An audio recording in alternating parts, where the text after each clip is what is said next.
Hi everybody, Tom Oates from the Wisconsin State Journal and madison.com here, and we're about a week out from the UW football spring game, and having watched several practices, the big story of course is who's going to start at quarterback.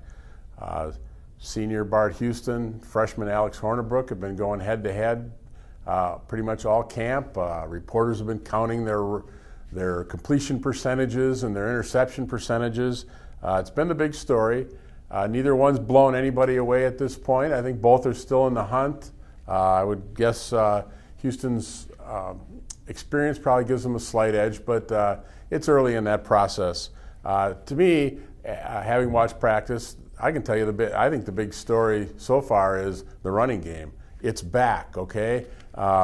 Last year was not the typical Wisconsin running game for a lot of reasons having to do with injuries and maybe a shortage of personnel at key spots. No 1,000-yard rusher, 94th in the country in rushing yards per game. Really? I mean, that's not Wisconsin, but certain players are back. Players now have experience both at the running back and the offensive line, and the running game looks completely different. Looks the same. Looks like the old Wisconsin running game that we missed last year. Corey Clement's back. Dari Ogunbowale has become, I think, a really high-quality running back. Taiwan Deal, I think, has looked great this spring. He's a big back.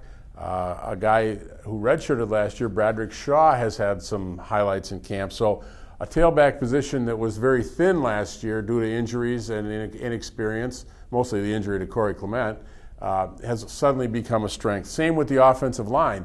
4 redshirt freshmen played last year, started a lot. It was almost out of necessity, but Dieter, Kapoy, Maxwell, and Benchall, those guys are all back. They're only sophomores, and they all have extensive starting experience. Dan Volz, the longtime center, is a senior. He hasn't even practiced this spring, and yet you haven't even noticed that there's a shortage in the offensive line. Stevens Point transfer Ryan Ramczyk has stepped right in at left tackle. John Dietzen, a freshman, redshirt freshman, who I think probably could have played a lot last year had he not been injured, has stepped into the starting lineup. All of a sudden you have 7 or 8 guys going into the fall who look like quality, experienced offensive linemen. Again, a typical Wisconsin offensive line.